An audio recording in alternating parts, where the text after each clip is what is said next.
Gulf ರಾಷ್ಟ್ರಗಳಲ್ಲಿ ಯುದ್ಧದ ಪರಿಣಾಮ ಪ್ರಧಾನಿ ನರೇಂದ್ರ ಮೋದಿ ಅವರು ಆಡಿದ ಒಂದು ಮಾತು ಇದೀಗ ದೇಶಾದ್ಯಂತ ಸಂಚಲನ ಮೂಡಿಸಿರುವಂಥದ್ದು. ಏನು ಪೆಟ್ರೋಲ್ ಡೀಸೆಲ್ ಅನ್ನು ಮಿತವಾಗಿ ಬಳಸಿ ಚಿನ್ನ ಖರೀದಿಯನ್ನು ತಾತ್ಕಾಲಿಕವಾಗಿ ಮುಂದೂಡಿ ಎನ್ನುವಂಥ ಮಾತನ್ನು ಪ್ರಧಾನಿ ನರೇಂದ್ರ ಮೋದಿ ಅವರು ಏನು ಹೇಳಿದ್ದಾರೆ. ಇದರಿಂದ ದೇಶದ ಜನ ಆತಂಕಕ್ಕೆ ಒಳಗಾಗಿರುವಂಥದ್ದು. ಈ ಕುರಿತು ನಿಮ್ಮ ಗ್ಯಾರಂಟಿ ನ್ಯೂಸ್ ಇದೀಗ ರಿಯಾಲಿಟಿ ಚೆಕ್ ನಡೆಸಲು ಮುಂದಾಗಿರುವಂಥದ್ದು. ಆದರೆ ಕಲಬುರಗಿಯಲ್ಲಿ ವಾತಾವರಣ ಹೇಗಿದೆ, ಜನರ ಅಭಿಪ್ರಾಯ ಏನಿದೆ ಅನ್ನೋ ಕುರಿತು ನಾವು ಅಷ್ಟೇ ತೋರಿಸುವಂಥ ಪ್ರಯತ್ನವನ್ನು ಮಾಡ್ತೀವಿ. ದೃಶ್ಯಗಳಲ್ಲಿ ಗಮನಿಸಬಹುದು, ಕಲಬುರಗಿ ನಗರದಲ್ಲಿ ಎಂದಿನಂತೆ ವಾಹನ ಸವಾರರು ಪೆಟ್ರೋಲನ್ನು ತುಂಬಿಸಿಕೊಳ್ತಿರುವಂಥದ್ದು. ಏನು ಪ್ರಧಾನಿ ನರೇಂದ್ರ ಮೋದಿ ಅವರು ಗಲ್ಫ್ ರಾಷ್ಟ್ರದ ಯುದ್ಧದ ಪರಿಣಾಮವಾಗಿ ಚಿನ್ನ ಖರೀದಿಗೆ ಬ್ರೇಕ್ ಹಾಕಿ ಅನ್ನುವಂಥ ಮಾತನ್ನು ಹೇಳಿದ್ದಾರೆ ಒಂದು ಕಡೆ. ಆದರೆ ಇನ್ನೊಂದು ಕಡೆ ಗ್ಯಾಸ್ ಸಿಲಿಂಡರ್ ಹಾಗೂ ಪೆಟ್ರೋಲ್ ಡೀಸೆಲನ್ನು ಮಿತವಾಗಿ ಬಳಸಿ ಅನ್ನುವಂಥ ಮಾತನ್ನು ಕೂಡ ಪ್ರಧಾನಿ ನರೇಂದ್ರ ಮೋದಿ ಹೇಳಿರುವಂಥದ್ದು. ಇದರಿಂದ ಸಾಕಷ್ಟು ಆತಂಕಕ್ಕೆ ದೇಶದ ಜನ ಒಳಗಾಗಿರುವಂಥದ್ದು. ಏನು ಈಗಾಗಲೇ ಆಟೋ ಚಾಲಕರು ಗ್ಯಾಸ್ ಸಿಗದೆ ಪರದಾಟ ನಡೆಸ್ತಿದ್ದಾರೆ. ಇನ್ನೊಂದು ಕಡೆ ಕಮರ್ಷಿಯಲ್ ಸಿಲಿಂಡರ್ ಸಿಗದೆ ಹೋಟೆಲ್ ಮಾಲೀಕರು ಕೂಡ ಪರದಾಟವನ್ನು ನಡೆಸ್ತಿದ್ದಾರೆ. ಹಾಗಾದರೆ ಮುಂದಿನ ದಿನಗಳಲ್ಲಿ ಡೀಸೆಲ್ ಪೆಟ್ರೋಲ್ ದರವೂ ಕೂಡ ಏರಿಕೆ ಆಗುತ್ತೆ ಅನ್ನುವಂಥ ಆತಂಕದಲ್ಲಿ ಜನ ಇರುವಂಥದ್ದು. ಏನು ಈ ಪೆಟ್ರೋಲ್ ಡೀಸೆಲ್ ದರ ಏರಿಕೆ ಆದರೆ ಇದು ದೇಶದ ಜನರ ಮೇಲೆ ಹೊರೆಯಾಗುತ್ತೆ ಅನ್ನುವಂಥ ಮಾತನ್ನು ಹೇಳ್ತಿರುವಂಥದ್ದು. ನಾನು ದೃಶ್ಯಗಳಲ್ಲಿ ಗಮನಿಸ್ತಾ ಹೋಗ್ತೀನಿ. ಸದ್ಯದ ದರವನ್ನು ನೀವು ಗಮನಿಸೋದಾದರೆ ಏನು ಈ ಸದ್ಯಕ್ಕೆ ಯಾವುದೇ ರೀತಿಯ ದರದಲ್ಲಿ ಏರುಪೇರಾಗಿಲ್ಲ. ಇನ್ನು ಗಮನಿಸ್ಬೋದು, ರೇಟನ್ನು ನೀವು 102.67 ರೂಪಾಯಿ ದರವನ್ನು ನಿಗದಿ ಮಾಡಲಾಗಿದೆ. ಪೆಟ್ರೋಲ್ ಹಾಗೂ ಡೀಸೆಲ್ನ ದರ ಕೂಡ ಎಂದಿನಂತೆ ಇದೆ. ಆದರೆ ಮುಂದಿನ ದಿನಗಳಲ್ಲಿ ಇದು ಗ್ರಾಹಕರಿಗೆ ಹೊರೆಯಾಗುತ್ತೆ ಅನ್ನುವಂತಹ ಮಾತನ್ನು ಏನು ಸಂದೇಶವನ್ನು ಪ್ರಧಾನಿ ನರೇಂದ್ರ ಮೋದಿ ನೀಡಿದ್ದಾರೆ. ಇದರಿಂದ ದೇಶದ ಜನ ಸಾಕಷ್ಟು ಆತಂಕಕ್ಕೆ ಒಳಗಾಗಿರುವಂಥದ್ದು. ಈ ಕುರಿತು ಮಾತಾಡೋದಕ್ಕೆ ನನ್ನ ಜೊತೆ ವಾಹನ ಸವಾರರಿದ್ದಾರೆ, ಕಲಬುರಗಿಯ ಜನ ಇದ್ದಾರೆ. ಏನು ಹೇಳ್ತಾರೆ ಅಂತ ಕೇಳೋದು ಬನ್ನಿ ಸರ್. ಈಗ ಪ್ರಧಾನಿ ನರೇಂದ್ರ ಮೋದಿ ಒಂದು ಸಂದೇಶವನ್ನು ಕೊಟ್ಟಿದ್ದಾರೆ. ಮುಂದಿನ ದಿನಗಳಲ್ಲಿ ದರ ಏರಿಕೆ ಆತಂಕ ಜನರಲ್ಲಿ ಕಾಣ್ತಾ ಇದೆ. ಈ ಬಗ್ಗೆ ನಿಮ್ಮ ಅಭಿಪ್ರಾಯ ಏನು ಸರ್? ಪಂಚ ಚುನಾವಣೆದಾಗೆ ಮಾಡೋದಿತ್ತದು. ಯಾಕಂದ್ರೆ ಪಂಚ ಚುನಾವಣೆ ಮುಗಿದ ಮ್ಯಾಕ ಅವಾಗೇ ನೀವು ನಿರ್ಣಯ ಮಾಡಿಲ್ಲ ನೀವು. ಯಾಕಂದ್ರೆ ಪ್ರಧಾನಮಂತ್ರಿಯವರು ಯಾಕಂದ್ರೆ ಇವು ಬರೇ ಮಕ್ಕಳು ಬೀಳ್ತದೆ. ಯಾಕಂದ್ರೆ ಒಂದು ವರ್ಷದಲ್ಲಿ ಇದು ಬಂದಿರ್ಬೇಕಂತ ಹೇಳ್ತಾರೆ. ಯಾವುದು ಬಂಗಾರ ತೊಗೊಬೇಡ್ರಿ, ಡೀಸೆಲ್ ಹಾಕ್ಬೇಡ್ರಿ, ಪೆಟ್ರೋಲ್ ಹಾಕ್ಬೇಡ್ರಿ ಅಂತ ಹೇಳ್ತಾರೆ. ಭಾಳ ಬರೇ ಹೇಳ್ತದೆ ಜನರಿಗೆ. ಯಾಕಂದ್ರೆ ಗರೀಬಿ ಜನ ಬಕ್ಕಳಾರ. ಅದಕ್ಕೆ ನಾ ಪ್ರಧಾನಮಂತ್ರಿಗೆ ಏನು ವಿನಂತಿ ಮಾಡ್ತೀನಪ್ಪ ಅಂದ್ರೆ, ಜನರಿಗೆ ಏನಪ್ಪ ಅಂದ್ರೆ ಭಾಳ ಕಲಬುರಗಿ ಜನಕ್ಕೆ ಭಾಳ ತೊಂದರೆ ಆಗ್ಲತ್ತದ. ಈ ಕರ್ನಾಟಕ ಭೂಲ ಜನ ಆಗ್ತದ.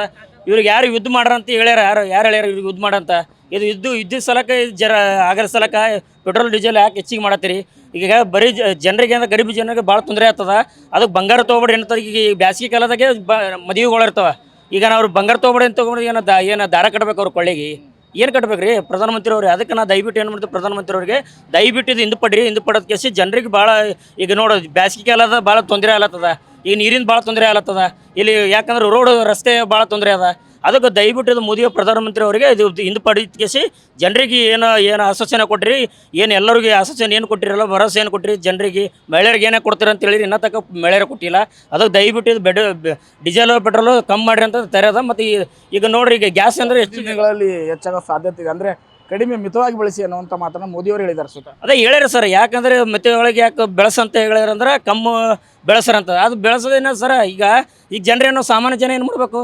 ಈಗ ಏನು ಮಧ್ಯವರ್ಗದವರು ಅಂತಾರೆ ಹೆಚ್ಚಿಗೆ ಮಾಡ್ತಾರೆ. ಈ ಮಧ್ಯವರ್ಗದ ಏನು ಮಾಡಬೇಕು? ಜನರಿಗೆ ಭಾಳ ತೊಂದರೆ ಆಗ್ಲತ್ತದ. ಅದು ದಯವಿಟ್ಟು ಇದು ಹಿಂದೆ ಪಡಿಬೇಕು. ಹಿಂದೆ ಪಡೆದರೆ ಯಾಕಂದ್ರೆ ಇದು ಅಲ್ಲಿ ನಡೆದಂಥ ಯುದ್ಧ ನಡೆದಂದ್ಮೇಲೆ ಅದು ಯುದ್ಧಕ್ಕೆ ಯಾರು ಕಾರಣ ಸರ್? ಇದು ಮೋದಿಯನೋ ಕಾರಣ ಅಲ್ಲ ಇದಕ್ಕೆ. ಅದಕ್ಕೆ ಯುದ್ಧದ ಕಾರಣಕ್ಕೆ ಭಾಳ ಜನರಿಗೆ ಮಧ್ಯವರ್ಗದವರಿಗೆ ಭಾಳ ತೊಂದರೆ ಆಗ್ಲತ್ತದ. ದಯವಿಟ್ಟು ಇದು ಹಿಂದೆ ಪಡ್ರಿ ಅಂತ ನಾವು ಮೋದಿಯವ್ರಿಗೆ ದಯವಿಟ್ಟು ಹೇಳಕ್ಕೆ ಇಷ್ಟಪಡ್ತೀನಿ. ನಮ್ಮ ಜೊತೆ ಮಾತಾಡೋಕ್ಕೆ ಹಿರಿಯ ನಾಗರಿಕರು ಕೂಡ ಇರುವಂಥದ್ದು. ಏನು ಪೆಟ್ರೋಲ್ ಡೀಸೆಲ್ನ ಕಡಿಮೆ ಬಳಸಿ ಅನ್ನುವಂಥ ಮಾತನ್ನು ಪ್ರಧಾನಿ ನರೇಂದ್ರ ಮೋದಿ ಹೇಳಿದ್ದಾರೆ. ಅಂದರೆ ಮುಂದೆ ಪೆಟ್ರೋಲ್ ದರ ಹೆಚ್ಚಾಗೋ ಸಾಧ್ಯತೆ ಇದೆ. ಏನು ಹೇಳ್ತಾರೆ? ದರ ಹೆಚ್ಚಾದ್ರೆ ಏನು ಸಮಸ್ಯೆ ಆಗತ್ತೆ ನಿಮಗೆ? ನಮ್ಗೆ ಎಲ್ಲ ತಕ್ಲೀಫ್ ಆಗ್ತದೆ ರೀ. ಈಗೆಲ್ಲ ಪೆಟ್ರೋಲ ಡೀಸೆಲ್ ಮೇಲೆ ಈಗ ಏನದ, ಈಗ ಜೀವನನೇ ಅದರ ಮೇಲೆ ಇದ್ದಂಗೆ ಆಗ್ಯದ. ಈಗ ಇದು ಮತ್ತು ಹೆಚ್ಚಿಗೆ ಆದರೆ ಎಲ್ಲರಿಗೆ ಏನದ ಪ್ರಾಬ್ಲಮ್ ಆಗ್ತದೆ. ಎಲ್ಲ ಏನದ ಜನರೆಲ್ಲ ಇದ್ರ ಮೇಲೆ ಓಡಾಡ್ತಾರೆ. ಅದಕ್ಕೆ ಎಲೆಕ್ಟ್ರಿಕಲ್ ಬಳಸಿ ಅಂತಾರೆ ಅವರು. ಹಾಂ ರೀ, ಎಲೆಕ್ಟ್ರಿಕಲ್ ಬೈಕ್ಗಳು ಬಳಸಿ. ಎಲೆಕ್ಟ್ರಿಕಲ್ ಬೆಳೆಸ್ಬೇಕಂದ್ರೆ ಅದನ್ನು ಏನದ ಈ ಇನೋಟ್ ಮೇಲೆ ಬಿಲ್ ಮಾಡ್ಲಕತ್ತಾರ. ಎಲ್ಲನೂ ಹೆಚ್ಚಿಗೆ ಆಗ್ಯದ. ಮಾಡೋದು ಹೆಂಗೆ ಜನರಿಗೆ ಎಲ್ಲ ತಕ್ಲೀಫೇ ಅದ. ಎಲ್ಲ ಟ್ಯಾಕ್ಸ್ ಹೆಚ್ಚಾಗ್ಯದ, ಪೆಟ್ರೋಲ್ ಹೆಚ್ಚಾಗ್ಯದ, ಮತ್ತು ಗ್ಯಾಸ್ ಹೆಚ್ಚಾಗ್ಯದ. ಎಲ್ಲ ಜೀವನನೇ ಪೂರ ಏನದ ಈಗ ಜನರದ್ದು ಅದ್ರ ಮೇಲೆ. ಇಲೆಕ್ಟ್ರಿಕಲ್ ಹೋದ್ರೆ ಏನದ, ಅದನ್ನು ಜೀವನ ಎಲ್ಲ ಬಂದ್ ಆಗ್ತದ. ಜೀವನನೇ ಅದ್ರ ಮೇಲೆ ಅದ. ಹಿಂಗಾಗಿ ಎಲ್ಲ ತಕ್ಲೀಫೇ ಆಗ್ಯದ. ಜನರು ಅಲ್ಲೇ ಕೊಲೆಯಲ್ಲಿ ಹಾಲ್ಕತ್ತಾರ. ಇದು ಒಂದೇ ನಾನು ಹಿರಿಯ ಮನುಷ್ಯ ಆಗಿ ಇದು ಒಂದು ಮಾತು ಮುಗಿಸ್ಬಿಡ್ತೀನಿ. ಇದಿಷ್ಟು ಕಲಬುರಗಿ ಜನರ ಮಾತಾಗಿರುವಂಥದ್ದು. ಏನು ಪ್ರಧಾನಿ ನರೇಂದ್ರ ಮೋದಿ ಅವರ ಅದೊಂದು ಮಾತು ಇದೀಗ ದೇಶದಲ್ಲೇ ಸಂಚಲನ ಮೂಡಿಸಿರುವಂಥದ್ದು. Guarantee news, Kalaburagi.